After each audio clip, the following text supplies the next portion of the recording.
Good afternoon, good morning, good evening, good night. I'm back from north of the Arctic Circle in Tromsø, and it's a pleasure to welcome back our dear friend Charles Ortel. Thanks for having me on. It's always a pleasure. Charles,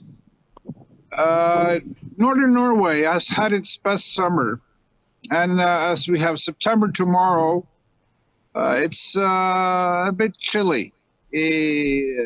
But just you wait. If you come back in December, I'll get you some snow and ice. Don't worry.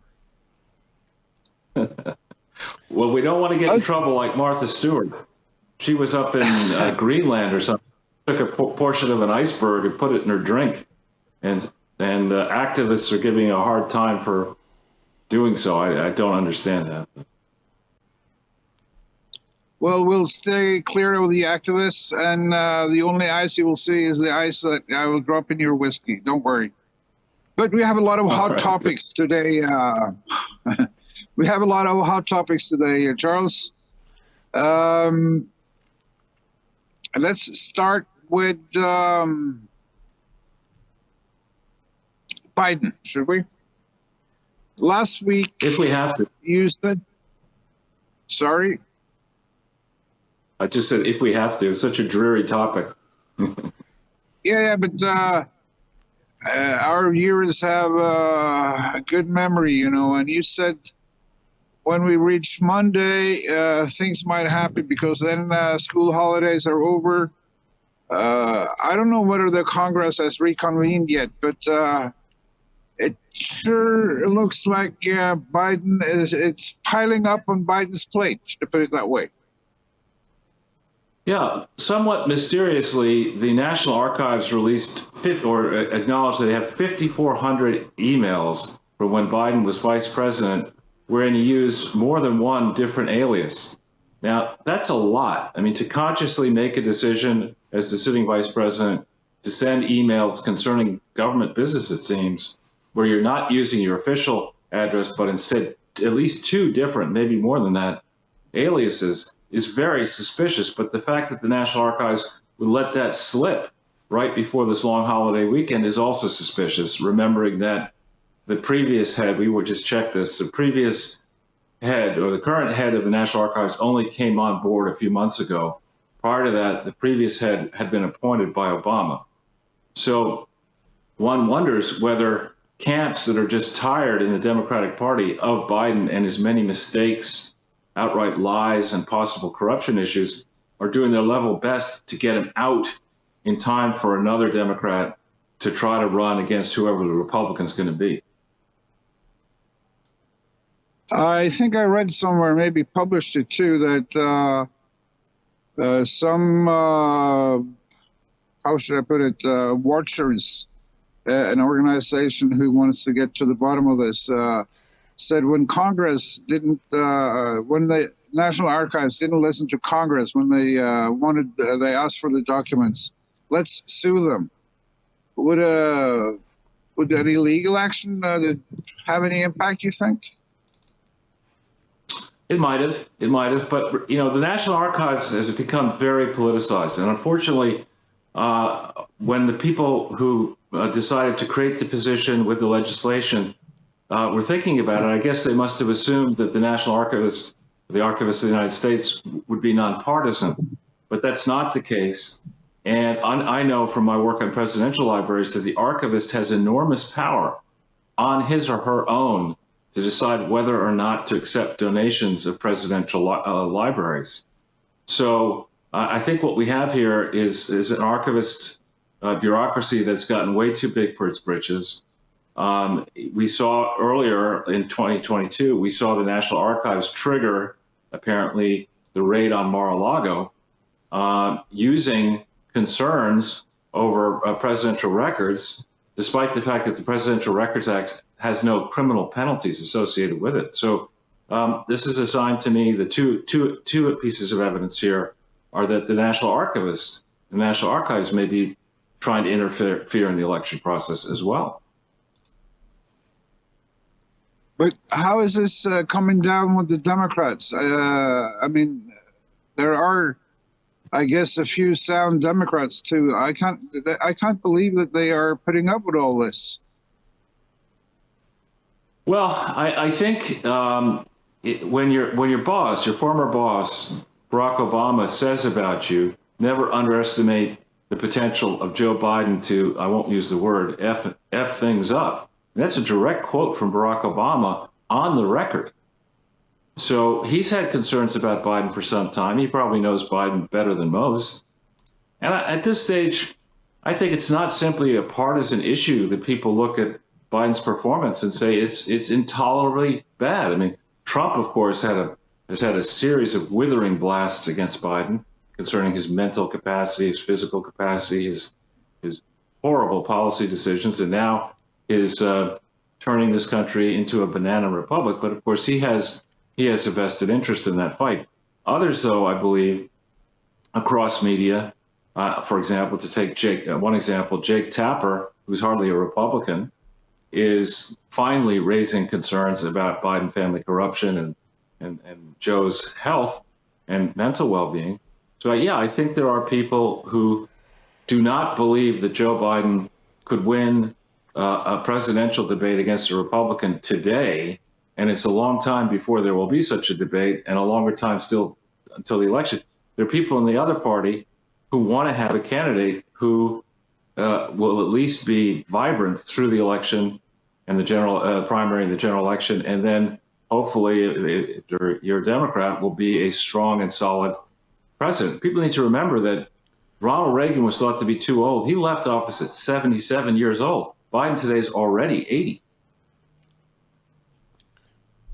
Our editor, Hans Rustad, today published a story first in Norwegian, and I quickly used some AI to translate it into English. So I'll add that to our program description. But he said, and I guess he drew that from, amongst others, Peter Schweitzer, that the fight for Biden, a fight over Biden, will be in the Republican Party. What is your comment to that? Well, the Republican Party, other than Trump, and we'll see whether he's able to survive these vicious legal assaults against him using taxpayer funds. Everyone else currently running for president in the Republican Party looks very puny to me. They're not, even, Vivek Ramaswamy's an attractive candidate, but he has not enough life experience yet. He's pretty young. And all the other career politicians, I don't think, have a prayer.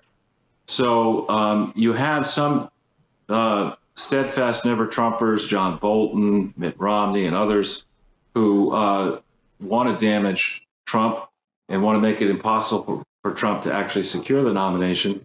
That is not a winning strategy. And I think that's what Peter's maybe focused on, that if the Republican Party were smart, they'd clear the field for Trump.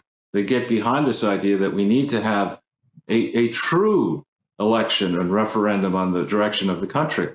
Do we want corrupt career politicians of both parties to enrich their families at the expense of the national security and economic prospects for this country, or not?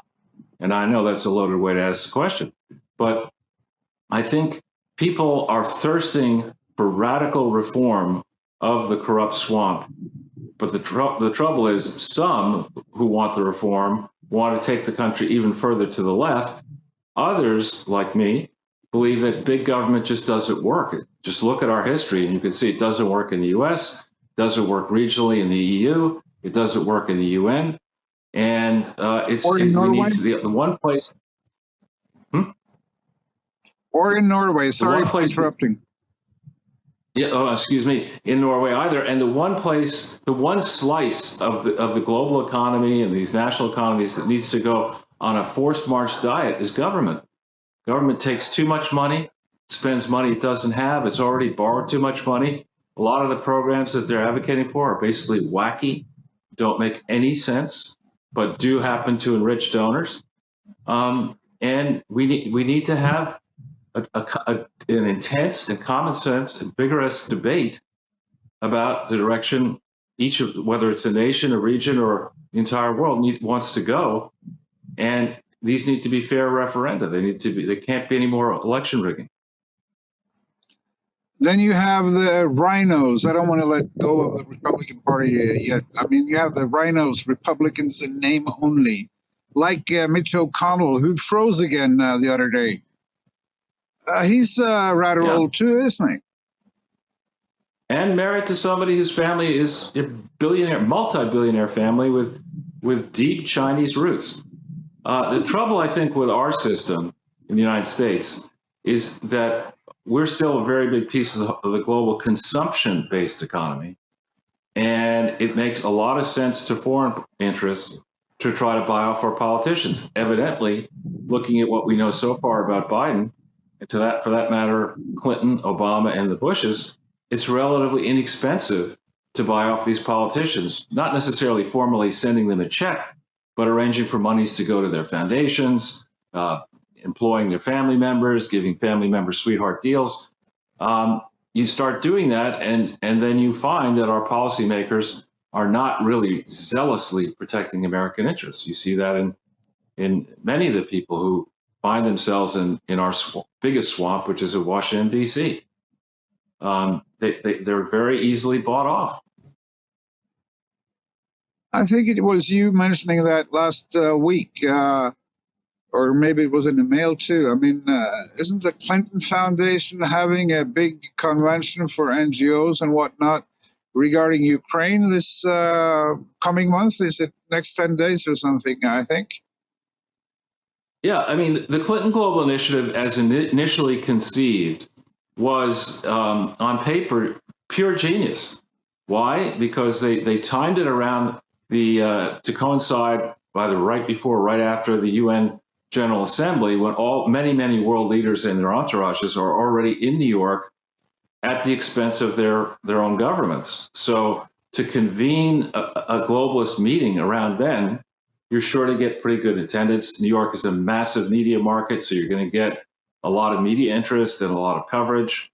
And that, in principle, it could have been an amazing forum to pursue truly tax-exempt authorized purposes. But instead of securing the required authorizations in advance of holding the first meeting in 2005, they just went ahead, gutted the paperwork of their own parent foundation, doesn't have articles and bylaws, never has since April 25th, 2005, in my view. And they just decided that we'll let Bill and Hillary do whatever they want. And they didn't pay attention to New York City rules on charities, New York State rules, federal rules, international rules. They just hosted this closed meeting.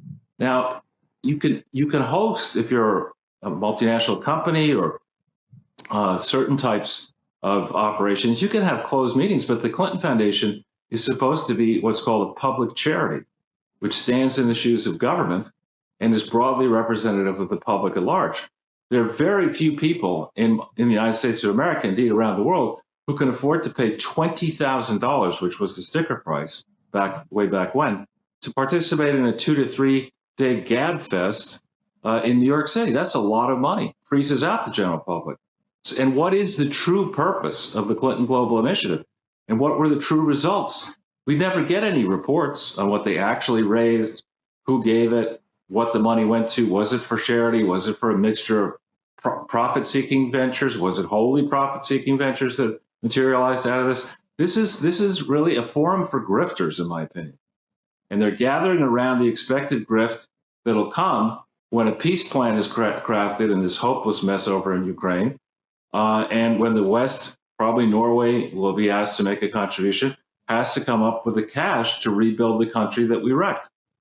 And that pool of cash could be a lot of money. It could be, I don't know, some are saying $400 billion, $500 billion. So of course the Clintons want to get close to that. Yeah, Norway's prime minister actually visited, I think it was for the first time, Kiev last week, and pledged a whole lot of, a big lump of sum. We're going to train F-16 pilots, et cetera, et cetera. But from your perspective, Charles, because I'm old enough, and I've worked in MSM, so I'm old enough not to trust the MSM, especially in the Western world. What have you seen, and yeah, what is your analysis right now of Ukraine? Yeah, Yeah. we So saw. I mean, in the first instance, a large number of people, millions of people, have fled the country and they're never coming back, whether it's rebuilt or not. That's in the first instance. In the second instance, vital infrastructure and buildings have already been damaged. So there's a massive bill to repair a country that wasn't working well in the first place before this started. And in my experience, if you are in a contested situation and you don't take the time to understand what your opponent says he or she wants and why, you're never going to come to a solution that makes any sense. And in our case, the Biden administration has said, we don't care to discuss anything that happened prior to Russia's special military operation commencing when it did. So if you're going to start this thinking about the conflict in 2022, you're going to miss what happened from 2014 forward or what happened from 92 forward. There's a lot to consider here that our people just won't even think about. And so it seems to me that what we want, the Biden administration, Victoria Nuland want, is an intractable conflict that just continues and continues and enriches arms manufacturers and allows for the flow of massive unsupervised amounts of, in theory, aid. This is hardly in the best interests of America and arguably not in the best interests of most Ukrainians. You mentioned earlier today that the U.S. is probably still the biggest consumer market. Now, as you have been, at least an investor, you have been, and you're an analyst. How is the Russian economy faring? As I have seen it, it seems to have rebounded. And I know for a fact, a fun fact actually, that the price of uranium is rising, and Kazakhstan and Russia has the biggest deposits of uranium, and all the Western nations are still dependent on Russia to buy nuclear fuel from Russia. No. Well, and of course, sanctions generally do not work because all sanctions do is increase the price for whatever the good or service is on the black market. And there are quite a few people who are happy to sell Russian energy if that's what they need to do, or sell Russian anything to get cash. So that's a thriving business. It's being transacted, I think, through the United Arab Emirates and other places. But more to the point, unlike the West, and I don't know Norway's particulars, but unlike America, which has a towering government debt and also has a private sector with too much debt on it, the Russians have, even before this, for some time, taken great pains to keep their foreign debt as low as possible. And they have a sovereign wealth fund, and they have substantial amounts of foreign currency and reserves, even though some of them have been impounded by, and I would argue illegally impounded, by various governments around the world. So what they're doing, it is a large internal market, and they're just using this time to continue weaning themselves off of the Western system and falling more deeply into the embrace of China and what they believe will be the rising BRICS countries.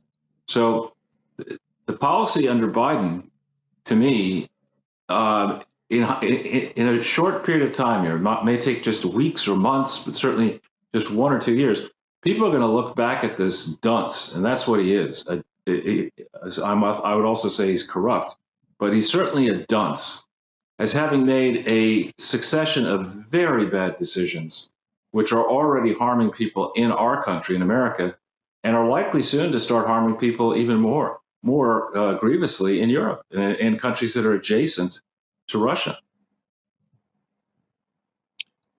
Besides uranium and besides weaning themselves off the Western Western funds or sales to Western countries. I mean, they've turned around. I mean, they have friends in Africa and Asia. They have a lot of friends. So I don't see it feasible that they will run out of ammo, which is still high on the topic, even here in Norway, because our ammo factories are running 3 shifts and can't produce enough. Paradoxically, one of the dangers for our biggest ammo factory is the fact that the Norwegian government has approved a big TikTok data plant in the vicinity of the factory. So, and this TikTok data farm will steal a lot of energy, which probably will create problems for the ammo factory. I mean, the world is mad. Well, we're low on ammo here in the United States. And, so we're not exactly covering ourselves in glory. And we're forgetting the basis, I think, upon which the United Nations, which is hardly, it's really a toothless tiger, frankly. But one of the core principles of the UN is that individual nations have the right to their own self-determination. Instead of that principle, which I think we in the United States should respect, experts resident around Washington, D.C. and in think tanks, I call them stink tanks, but think tanks scattered across the world have decided that no, experts know how to run the world. And individual nations, they should just forget about their national identity and let experts teach you how to run your own country. That is a very dangerous approach to take, I think, particularly when the experts have been proven to be absolutely wrong on important issues. And unfortunately, we are led in this country by people who are arrogant and also foolish. I mean, what you want to be led by are humble, smart, and experienced people. We don't have those in government. We have windbags, and possibly in the case of Biden and others, corrupt windbags. Very dangerous.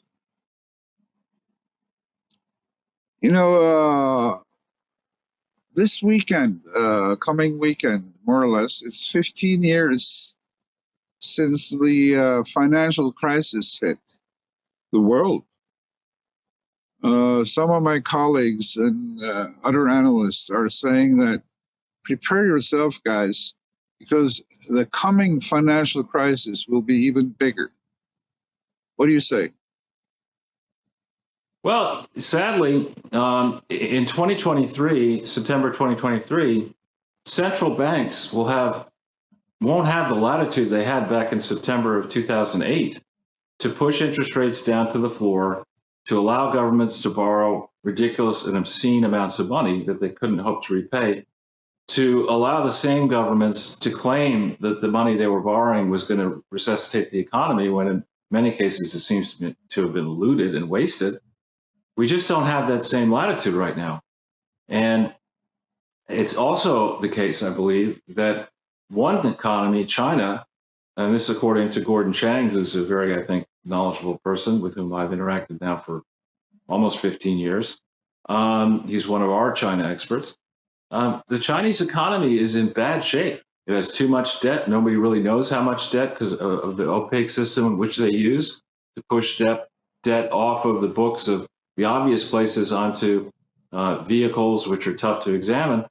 And there's a growing aversion to keeping capital locked up in China, when the price for doing that is the Chinese government thinks they could steal your technology and make it difficult for you to get your dividends and principal and interest back. So I think China benefited from a long period of inshoring investment into China, and that's reversing. So there could be very serious problems in China. At the same time, there are problems in Europe, rising problems in Europe, it would seem, in Germany in particular. And the financial markets can be very, very jittery. I don't have a clue on how long we've been speaking, Charles. I guess around 25 minutes. But so it's about time to close. But we're entering a new month tomorrow. it's going to be very interesting to see what happens in the financial markets and in Ukraine.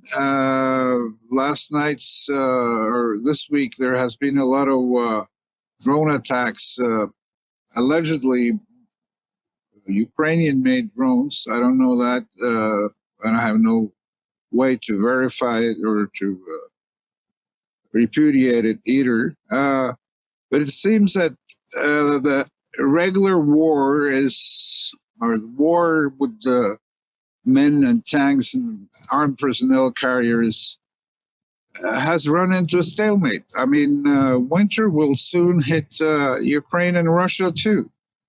And then there's not much hope for a solution. Actually, I don't see any hope. Do you? Well, I mean, the deal that was on the table shortly after the special military operation or invasion began, about a month afterwards, where Ukraine is neutral, agrees not to become part of NATO, and the West piles in a whole bunch of money, is a deal that could be resuscitated. And frankly, the whole Ukraine mess is one that should have been debated a long time ago in our House of Representatives before we began the surreptitious funding of or instigation even, of yet another armed conflict. It's really, in some ways, depressing to me at my age to look at the last period after World War II and conclude that politicians in both of our parties are actually members of the party of perpetual war. Instead of seeking peace, the conflict enriches the donor class, and they're happy to see that happen, particularly if the conflict is outside our borders. That is not responsible behavior. It's not anything to be proud of. And I think where we are, if you liken it to an American Western, where a conflict has been brewing for a long time, often those conflicts were settled at high noon on a given day. And I think we're approaching high noon, economically, internally, politically, geopolitically, on a lot of different fronts. And we could have an unusual situation where we have the conflict come together across multiple vectors at the same time. Across multiple sectors. Indeed, dire outlooks. I'm looking forward, though, to next week, Charles, because I'll try to grab you next week, too. And after that, I look forward to write a bit and look a bit into the UN, because in Norway, as the world champion of the Nobel Peace Prize and spending money abroad on vaccines and whatnot, the UN is a big thing. I mean, the politicians love it, and the MSM loves it because they get to send some of their journalists over to talk to third-rate backbenchers discussing nothingness with corrupt officials from other parts of the world. It's about time that we get a new sheriff in town. I guess we have to wait a bit to see who it will be. But until next week, Charles. By the way, guys, don't forget to tune in to Crowdsource the Truth with Jason Goodman and Charles Ortel. We'll post the links. If you have the means, please do support us. Either use the QR code on your screen, or you could also try document at PayPal at document.no and share this program. And stay safe, all of you. You too, Charles, in particular. Thanks, Geir. You too. Thank you.